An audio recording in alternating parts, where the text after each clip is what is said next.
गाजियाबाद जिले के हिंडन एयरपोर्ट पर हर साल 60 करोड़ रुपए खर्च करने के बावजूद दिल्ली एनसीआर और पश्चिमी उत्तर प्रदेश के लोगों को उड़ान सेवा का कोई फायदा नहीं मिल रहा है। यह बात अपने पत्र के माध्यम से जिले के सांसद अतुल गर्ग ने केंद्रीय नागरिक उड्डयन मंत्री को दी है, जिसमें उन्होंने मांग की है कि जल्द से जल्द समस्या का समाधान किया जाए। भाकियू के राष्ट्रीय अध्यक्ष नरेश टिकैत ने संभल की घटना पर सरकार को घेरा है। उन्होंने कहा कि संभल की घटना सरकार की साजिश थी। इसके अलावा नरेश टिकैत ने कहा कि किसान और मजदूर वर्ग का शोषण बर्दाश्त नहीं किया जाएगा। समस्या की अनदेखी करने वाले विभागों के विरुद्ध सख्ती से काम लिया जाएगा। कहा कि किसानों का शोषण किया जा रहा है।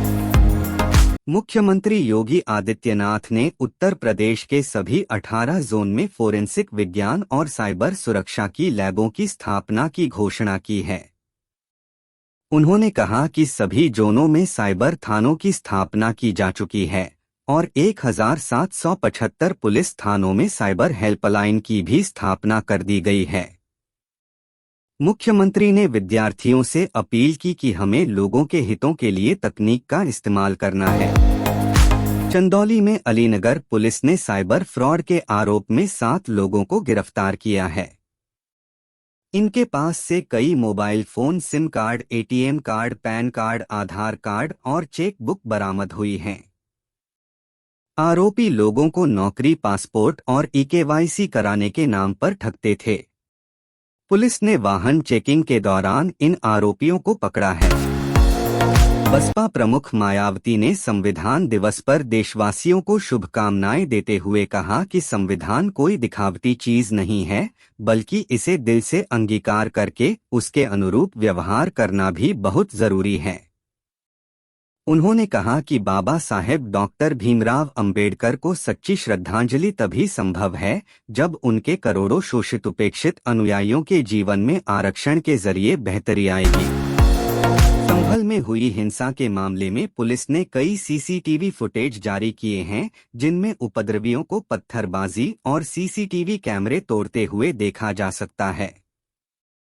पुलिस ने लोगों से अपील की है कि वे उपद्रवियों की पहचान करने में मदद करें। इस मामले में पुलिस ने 3750 अज्ञात लोगों के खिलाफ प्राथमिकी दर्ज की है और कई लोगों को हिरासत में लिया गया है।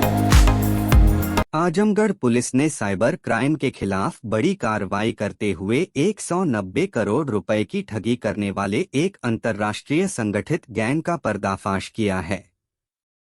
इस मामले में कुल 169 बैंक खातों में लगभग 2 करोड़ रुपए फ्रीज किए गए हैं। गैंग के सदस्य प्रतिबंधित ऑनलाइन ऐप के जरिए लोगों को फंसाते थे। गिरफ्तार अभियुक्तों के खिलाफ देश के विभिन्न राज्यों में 70 साइबर ठगी के मामले दर्ज हैं।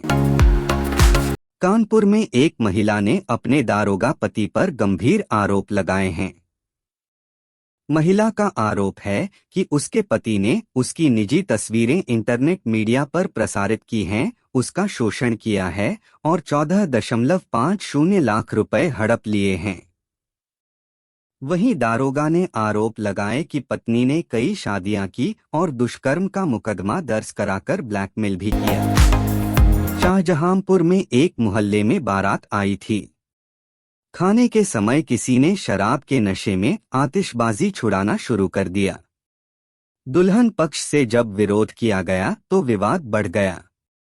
देखते ही देखते लात घूंसे व कुर्सियां चलने लगी, जिसमें कई लोगों के चोटें भी आईं। दुल्हन को जब पता चला कि बारातियों ने शराब पीकर हंगामा किया तो उसने शादी करने से इनकार कर दिया। राज्य महिला आयोग की उपाध्यक्ष अपर्णा यादव ने संभल हिंसा पर बड़ा बयान दिया है।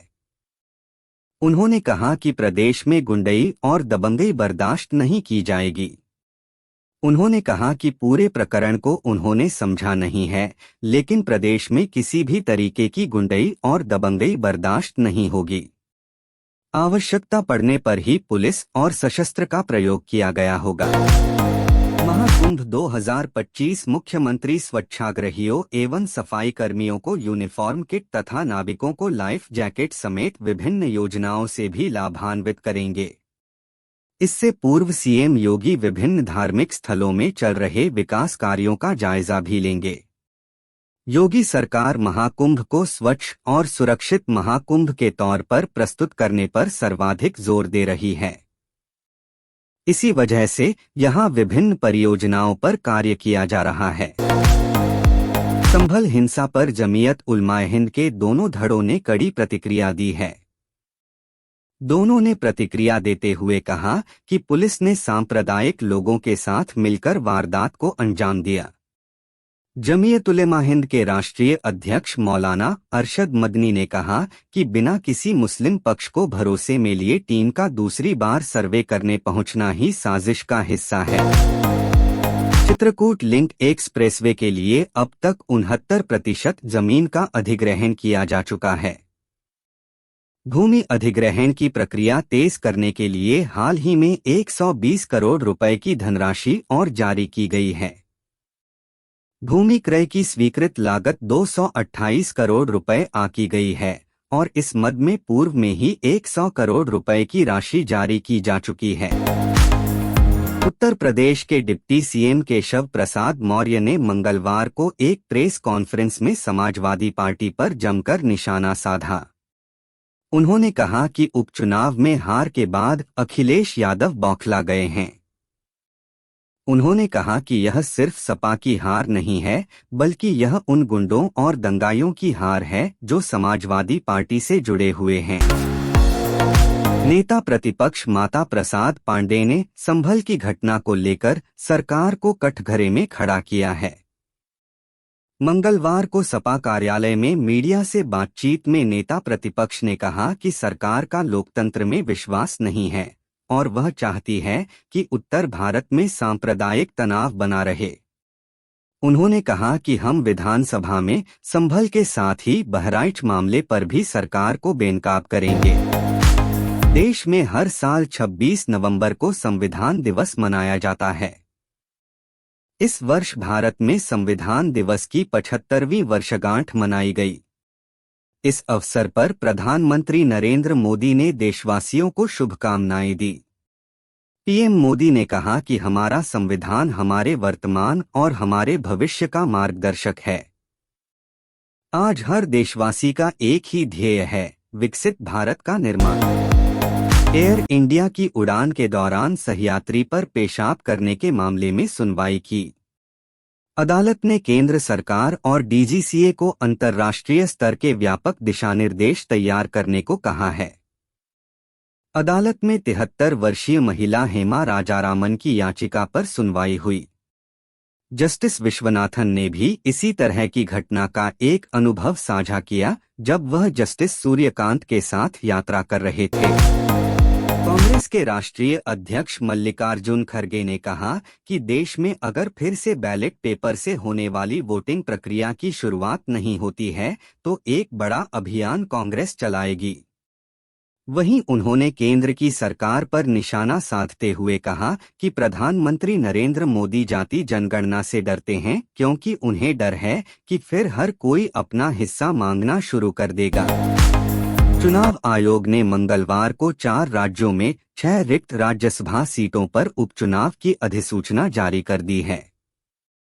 इन सीटों पर 20 दिसंबर को उपचुनाव होंगे। शाम 5 बजे मतों की गणना होगी। प्रत्याशी 10 दिसंबर तक अपना नामांकन दाखिल कर सकते हैं। हाल ही में विधानसभा चुनाव के बाद ओडिशा, आंध्र प्रदेश और हरियाणा में समीकरण बदल चुके हैं। महाराष्ट्र विधानसभा चुनावों में विपक्षी महाविकास अघाड़ी (एमवीए) की हार के लिए भारत के पूर्व मुख्य न्यायाधीश डी.वाई. चंद्रचूड़ को दोषी ठहराया गया था, जिसके बाद शिवसेना के आरोपों को लेकर चंद्रचूड़ ने अपना पक्ष रखा है। इस दौरान उन्होंने कहा कि अब क्या किसी एक पक्ष या व्यक्ति को यह तय करना चाहिए कि सर्वोच्च न्यायालय को किस मामले की सुनवाई करनी चाहिए।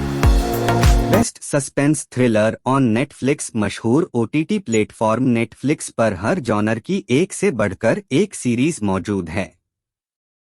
हाल ही में नेटफ्लिक्स पर सस्पेंस थ्रिलर के तौर पर वेब सीरीज ये काली काली आंखें का सीजन 2 ये काली काली आंखें 2 रिलीज किया गया है। अगर आप भी सस्पेंस थ्रिलर के शौकीन हैं तो आप नेटफ्लिक्स पर इन सीरीज को भी देख सकते हैं। फिल्म इंडस्ट्री में अब तक अनगिनत मूवी बन चुकी हैं।